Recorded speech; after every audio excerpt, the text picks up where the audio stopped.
And ahead this morning, anti-American sentiment creeping into America's classrooms. Parents calling out woke policies and lawmakers who they say are trying to recreate history and change young minds.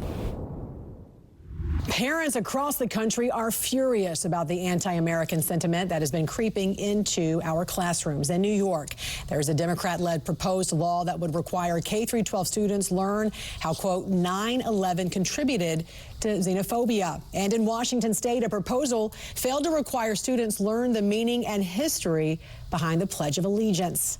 Joining us now to discuss is Parents Defending Education's Director of Federal Affairs, Michele Exner. Good morning to you. Welcome here to the National Good morning, Desk. Jan. Thanks for having me on. Of course, thanks for joining us. We want to start in New York, and as someone, Michele, who has served as a Marine, I know you found this deeply offensive, especially given what our country went through during 9/11. This Democrat-led bill would require students learn how 9/11 contributed to xenophobia. What is this bill and the proposed curriculums behind it? I have no idea. And I want to start here. I absolutely think that students across America should be learning about the horrors of that day of 9/11, of the thousands of people who died because evil terrorists wanted to destroy our way of life. So absolutely, American students should be learning about that. The problem here is that this bill, like most Democrat policies, focuses on race baiting and shifts away from truth telling. And that is incredibly problematic. What happened, there was no ambiguity to the evil that occurred 23 years ago. And that exactly what children should be learning in classrooms, not this other version that this legislation proposed in New York wants to push on our students. Yeah, New York parents are especially outraged. You can see it online, given the horrors of what so many families, especially in New York City, what happened to them that day and how their lives were forever changed. How do you think we shifted from making sure we never forget that day to re-envisioning history and turning this into some kind of woke agenda?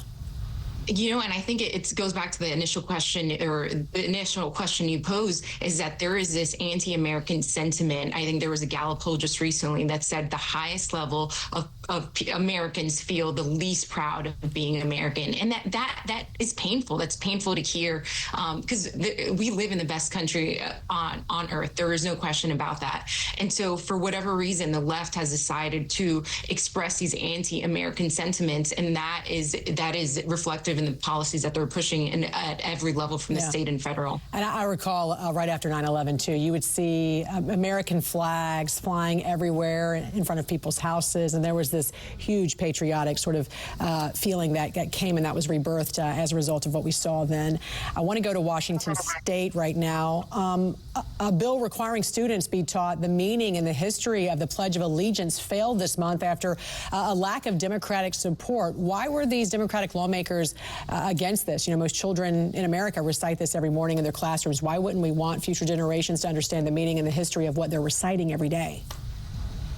I'd love to hear from these Democrat politicians who voted against this. Why? Why do you find our Pledge of Allegiance controversial? There's nothing controversial about that. Our students should absolutely be learning about the history, the origins, what it means, right? Because there's so much more to that. It's the history of our country. It's who we are, and they should be learning that. And so it's just a shame that that's where we are right now with some of these elected officials. And we're also seeing a shift right now in America's schools recently, with many districts now saying they are struggling to accommodate migrant students. Tell us more about this and how it's affecting what many parents are saying and education leaders, the future of America's public school education system.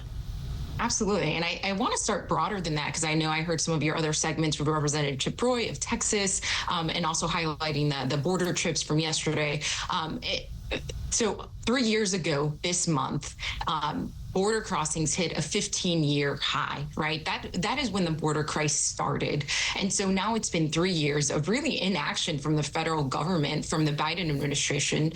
And what's happened now, this border crisis has impacted every sector of our society. Every state across the country is now a border state, and we're seeing this in schools as well. We're seeing the classrooms are full to capacity. The teachers and administrators, they don't have the resources to deal with this massive influx. And so now everyone is harmed because of it. And so we're seeing this manifest in schools across the country. One example was in Denver public schools, where budgets are $20 million. There's nearly $20 million shortfall to deal with this massive migrant crisis in the city. Michele Exner with Parents Defending Education. We appreciate you joining us this morning. Have a great weekend. Thank you, you too.